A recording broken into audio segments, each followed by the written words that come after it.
జై భద్రకాళి మాత్రం నమో నమః. ఇప్పుడు మనం తెలుసుకోవాలన్న యువకులు ముఖ్యంగా ఇప్పుడు మీరు కాలేజీలో పోతారు, యువకులు వీళ్ళు స్కూల్కి పోతున్నారు. మీరు పోయే పరిసర ప్రాంతాల్లో కానీ మీరు తిరిగే కాడ కానీ చాలా జాగ్రత్తగా ఉండాలి. ఇప్పుడు ఎందుకంటే రకరకాలుగా ఇప్పుడు మనము ఈ సోషల్ మీడియాలో చూస్తున్నాము, అన్ని రకాలు చూస్తున్నాము. బయట ప్రపంచంలో రాక్షస రాజ్యాంగం తయారైపోతున్నది. అంతా అరాచక శక్తులు డ్రగ్స్ తీసుకుని అటువంటి వాళ్ళు తిరుగుతుంటారు. యూతులు కూడా మీరమ్మా చాలా ఆడపిల్లలు చాలా జాగ్రత్తగా మీరు ఇంటికి చేరుకున్నంత వరకు కానీ కాలేజీ పోయినప్పటి నుంచి కానీ ఇవన్నీ మీరు చాలా జాగ్రత్తగా ఉండాలా. మీరు వాచ్ చేస్తుంటారు, మీరు కూడా చాలా జాగ్రత్తగా ఏదో మనకి ఏది అమాయకంగా ఉంటాము, ఎప్పుడేం జరుగుతుందో తెలియదు. జాగ్రత్తగా ఉండండి. ఈ ముఖ్యంగా స్కూల్లో కానీ టీచర్లు కూడా మీరు గైడెన్స్ ఇవ్వండి, పిల్లలకి ఎట్లా ఉండాలనేది. ఈ కాలేజీలో కూడా మీరు గైడెన్స్ ఇవ్వండి. ఇప్పుడు ఎందుకంటే బయట ప్రపంచం ఎట్లుందో అంటే ఎట్లా తయారైపోయిందంటే కలియుగంలో మనుషు రూపంలో రాక్షసులు వచ్చేసినారు. అందుకే విచిత్రంగా జరుగుతున్నాయి. అందుకే అందరూ భయం భక్తితోన మన లక్ష్యాన్ని చేరుకొని జీవితంలో మన భవిష్యత్తును దిద్దుకునే వాళ్ళ ఇది అందరికీ మీకు స్కూల్లో స్టూడెంట్స్కైనా కాలేజీలో యువకులకైనా తెలిపేది ఏదైనా మీరు జాగ్రత్తగా మీ జీవితాన్ని సరిదిద్దుకోండి. తల్లిదండ్రుల నమ్మకాన్ని వమ్ము చేయకుండా పాటించండి. మీరు చదువుకునేకపోయి భవిష్యత్తు కోసం కాలేజీలకు పోతున్నారు. మీరు అక్కడ ఈ ఆకర్షణ, ఈ వయసులో ఆకర్షణ వల్ల కొంచెం లయ తప్పుతున్నారు. ఆ లయని మీరు తగ్గించుకొని ఫస్ట్ జీవితంలో స్థిరపడండి. తర్వాత పెళ్లి గురించి పెద్దలు చూసుకుంటారు. ఇవన్నీ మీరు తెలిసి ఇప్పుడు చిలివిడిగా ఇప్పుడు యువకులు ఎట్లా చూస్తున్నాం కదా.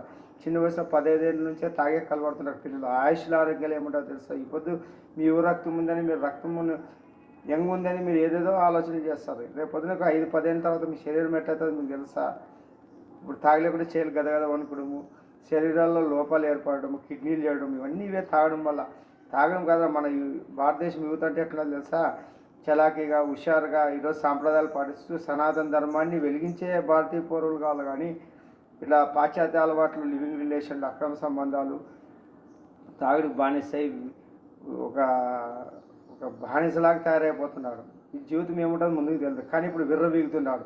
ఆ కర్మ వానికి వెనకే తిరిగిస్తానని తెలియడంలే.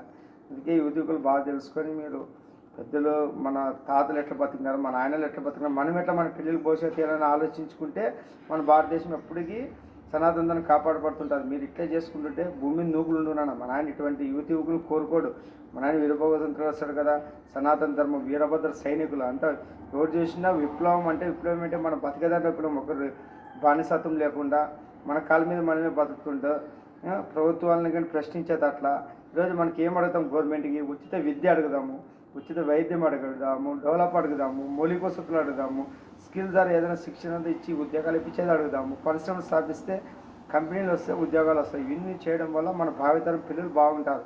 పోలవరం కడితే ఈరోజు ఉచిత కరెంటు ఉత్పత్తి అవుతుంది, పంటలు వస్తాయి, నీళ్లు మనకి ఏ సమస్య లేకుండా ఉంటుంది. ఈరోజు అన్ని భారతదేశం అంతా లెక్కేసుకుంటే అన్ని రాజధానుల కంటే మద్రాసు, చెన్నై, మద్రాసులో కానీ బెంగళూరు కానీ ఢిల్లీ కానీ మహారాష్ట్ర కానీ ఈ కలకత్తా కానీ ఇవన్నీ అంటే రాజధాని నెంబర్ 1 రాజధాని మందే అవుతుంది. ఎందుకంటే ఇంత 35 ఎకరాల పైనే 30,000 ఎకరాలు అంటే తమాషి కాదు. నీళ్ళు కూడా కృష్ణా నది పోలవరం వచ్చిందంటే బ్రహ్మాండంగా ఉంటుంది.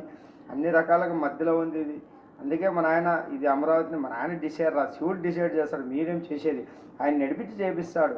ఒక శక్తి ఉంటుంది, ఆ శక్తితో మనం మనసుకి అవకాశం ఇస్తున్నాడు. అంతేకాని నాన్న చేసే నువ్వు చేసేది అనద్దండి.